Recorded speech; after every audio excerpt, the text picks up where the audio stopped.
What is going on, everybody? Welcome back to a new video. Alright, the other day I made a video about maxing out your pets with the blood owls, but at the same time I was getting comments about people saying the capybara is a little bit better than the blood owl. And you know what? I could admit when I'm wrong, but first we gotta test it out. Now the main reason why before I preferred the blood owl because it is so much easier to get. As you guys know, the capybara is a new pet, so it's gonna be a little bit harder to get. And testing out the blood owl is way easier for me because I already had over 10. But now after a week of farming paradise eggs, I can now do the test. At the moment I only have 3 capybaras, so I think that's good enough for now. So I think for this test, I'm gonna do 3 capybaras and 3 blood owls to make it even. Because while both pets give you additional XP, they do it very differently. So for example, let's look at the blood owl's passive ability. For the passive ability, all active pets gain an additional 0.50 XP per second. And I'm gonna be honest, this actually makes a really big difference. Because in the first video, I did a comparison with 2 accounts. The first account had 1 starfish with no blood owls, and the second account had 1 starfish with a bunch of blood owls. And obviously the account with 1 starfish and a bunch of blood owls won that race by a mile. Now to get the blood owl in the past, you had to buy from the Blood Moon shop for 60 million shekels. But as you guys can see now, the Blood Moon shop is gone forever, so the only way to get the blood owl is through trading. And I'm gonna be honest, as the game goes on, blood owl is gonna be much cheaper to trade for. Because with the introduction of the capybara, you're gonna have way more options for XP. But here is one more thing that's key about the blood owl. Every time you level up the blood owl, it gives you more XP. So for example, I'm pretty sure at level 55 you get 0.70 XP per second, and you have to remember at level 1 it's a 0.50, so imagine it was like a level 80 blood owl. It wouldn't surprise me if the blood owl goes up to 0.80 per second. So always remember, if you're gonna use blood owls, you have to level them up, because the higher level they go, the better they are. Now on the other hand, with the capybara, it's a little bit different. To get the capybara, you have to get there from the paradise egg. And now here's the issue with the paradise egg, it spawns randomly. And I'm pretty sure over the week I collected over 30 paradise eggs. And in those 30 eggs, I only got 3 capybaras, which is actually kind of bad. But I guess it's fine, at least I got 3 now. But now with the passive ability, it's really good. It's called Chill Zone. For the passive ability, all pets within 15.48 studs won't lose hunger. And to make this even better, that pet will gain 3.48 XP every second. But if you look at the screenshot I have right now, at level 2, it has a 15.65 studs. So as you can see, just like the blood owl, leveling up your pet does matter. But if I'm being honest, I don't think it's that big of a deal. On the other hand, with the blood owl, I think it's way more important to level it up. Now before I move on, I want to talk about one more thing about the capybara. So if you guys remember, I said all pets within 15.48 studs won't lose hunger. Now obviously the pet I'm going to be using for this example is going to be the starfish. And here's the good thing about the starfish, it barely moves on the spot you put it down. So if you're going to be using starfish with the capybara, the best place to put down your starfish is right in the middle of your garden. Because the one thing I noticed about the capybaras, they always wander around in the middle of your garden. And if they're roaming around in the middle of the garden, they're always going to be hitting the starfish and giving it a lot of XP. I do have a screenshot where I put all my starfish, and I'll show you exactly where I put them. And also one more thing about your garden. If you have not expanded your garden, your starfish will get more XP from the capybara. Because the less space it has to roam around, the more it's going to stay in the center. So just keep that in mind before you expand your garden, because it'll definitely make it a little bit easier. But now back to talking about the studs, it does have a 15.48 studs. And if you guys don't know what the studs mean, the best way I could describe it, the capybara has a circle around it every time it walks. But obviously you can't see the circle, but it does exist. Like for example, let's look at the moon cat. If you read the passive ability about the moon cat, every 60 seconds it naps for 20 seconds. New fruit within 20.18 studs will be 1.51 times larger. So basically every time the moon cat sleeps, the circle appears. And I mean the circle on the capybara is going to be a little bit less compared to the moon cat. But the best comparison to the capybara's radius is going to be the godly sprinkler. So if you really want to see the radius of the capybara, just put a godly sprinkler on top of it and see where it goes. And if you notice your pet is always walking around a certain area, put down the starfish in that area. But I just think in general the best place to put down the starfish is going to be in the middle. But now that after you soaked up all that information, let's begin the test. So now with the test, I'm going to be using 2 different accounts. And for the first account, I'm going to be using 1 starfish with 3 blood owls. And for the second account, same thing, 1 starfish and 3 capybaras. And I think the limit I'm gonna give them is gonna be about 1 hour, or maybe a little bit over 1 hour. Because I think after the 1 hour mark, you're gonna start seeing a bigger gap. And if I'm being honest, I think the blood owl might lose this. But you know what? After the 1 hour is up, I'll be right back and tell you guys what I found. Alright, I'm back, and I'm not gonna lie, the capybara is gonna be the best pet to use for the starfish. But first, let's begin with the blood owl. So after 1 hour with the blood owl, the starfish almost hit level 18. And if I'm being honest, if I had 7 blood owls instead, I definitely would have had level 20, 21 by now. Because I'm pretty sure in my other video, I had 6 blood owls and I had level 21, I believe. But now I'm gonna look at the starfish with the capybara. And as you can see, the starfish with the capybara is level 18, halfway to level 19. So as you can see, there's definitely a big gap between them. Now here's the one problem I have with the blood owl and the capybara. Neither my blood owl or the capybara are max level, because most of the capybaras I have are between level 25 and 30. And same thing with the blood owl between level 25 and 30. Except 1 or 2, I think one is level 56 and the other one's gonna be level 47. So I truly believe if you have level 75 blood owls and capybaras, this test would be so much better. So I think for my second account, if I max out the pet limit, I think I'm gonna start leveling up my capybaras and blood owls. Because regardless, I think they're still both very good and it's still very close. But of course, the clear winner is gonna be the capybaras, so make sure you prioritize those instead. But after looking at the trading market, I think getting blood owls is definitely way easier. And it's only easier because the paradise egg is a very new thing, so we have to give it some time. But here's the cool thing I like about the capybaras over the blood owl. With the capybaras, you could have multiple starfish. Because with the blood owl, I think it's better to have 1 starfish and 7 blood owls. On the other hand, with the 3 capybaras, you could have 5 starfish at the same time. And I think that's exactly what I'm going to be doing. Now, yes, of course, it's definitely going to be easier if you have more capybaras, but it's not necessary. So even though I think it might level up a little bit slower, it's going to be more efficient. Because by the time a starfish hits level 75 with blood owls, I think with the capybara, you'll have 4 to 5 starfish above level 60. And all you got to do is wait like another day and boom, just like that, they're going to be level 75. So I think with this race, the capybara is going to be the clear winner. But I mean, worst case scenario, if you guys want, you could buy 3 blood owls and 3 capybaras and have 1 starfish and have it go to level 75 really fast. So either way you want to go, your starfish is going to hit level 75 relatively fast. And also, just to remind you guys, there's one more thing I want to say. Make sure you level up your blood owls or capybaras. The higher the level they go, the more XP they give to your other pets. I'm not even joking. I think with 3 blood owls and 3 capybaras, you could hit level 75 in 2 to 3 days. And if you want to make it a little bit easier, you could make another account and just put your pets there. So that new account's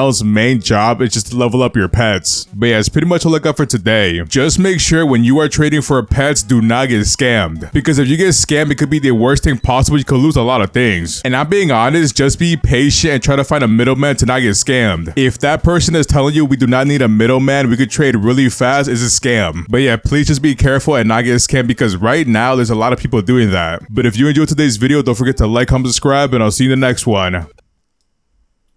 Peace.